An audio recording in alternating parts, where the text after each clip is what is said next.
The neon sign flickered above the entrance, the Devil's Denver. It was a club no one talked about, but everyone seemed to know about. Tucked away in a dark alley, far from the main streets, it only opened after midnight. Jim and his friends had heard the rumors. Once you enter, you don't leave the same. Some said the club was run by strange people, maybe even something not human. Others whispered the music was hypnotic, and once you got in, you could never leave until sunrise. Still, they laughed off the stories. It was just another underground club, right? Inside, the air was thick with smoke, but there was something else, a metallic, unnerving scent that reminded Jim of blood. The bass of the music vibrated through his body, but it didn't feel like regular beats. It was off, distorted, like a heartbeat mixed with whispers.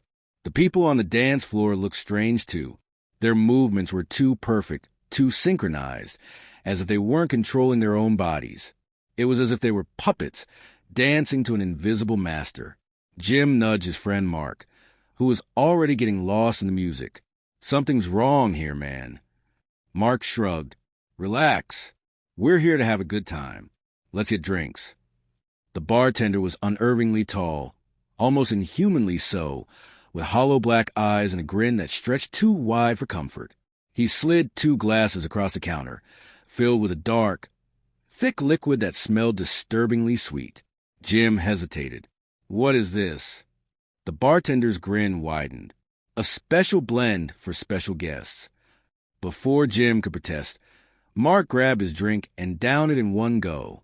Jim watched in shock as Mark's body jerked violently. His pupils expanded, veins turning a dark color as if the blood had changed. Then Mark's lips parted in a smile, but it wasn't Mark's usual grin. It was wrong, twisted in a way that made Jim feel uneasy. Suddenly, Jim heard it, a voice whispering, but there was no one standing behind him.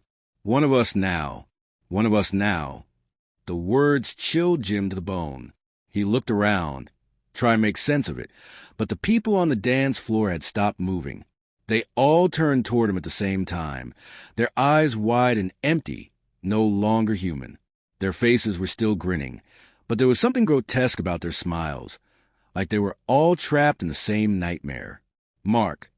Jim called out, but Mark was no longer himself. His grin had stretched too wide, and his eyes had gone black. He reached out toward Jim with hands that were unnaturally stiff, as if they weren't his own.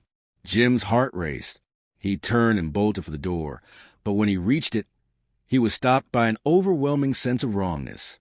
The door was no longer there. Instead, a massive mirror stood in its place, reflecting his own terrified face. But there was something wrong with it. His reflection had black eyes and a stitched grin, not his own. It smiled back at him, but Jim couldn't move. The air felt thick with tension. Then, as if on cue, the music changed.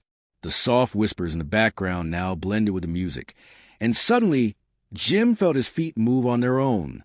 His body wasn't his to control anymore. He tried to fight it, but it was like his limbs had a life of their own. He felt the pull of the music, the rhythmic beat pulling him toward the dance floor. The people, still grinning, closing on him. There was no escape. The whispers grew louder, more demanding. "One of us, one of us." Jim's feet carried him to the center of the floor, and he joined the others, dancing, swaying to the dark, hypnotic rhythm that wasn't music anymore. He could feel his own mind slipping away, replaced by something else, something darker. And as the night stretched on, he realized with a horrified clarity, he wasn't leaving. Not tonight. Not ever. And the club would never let him go.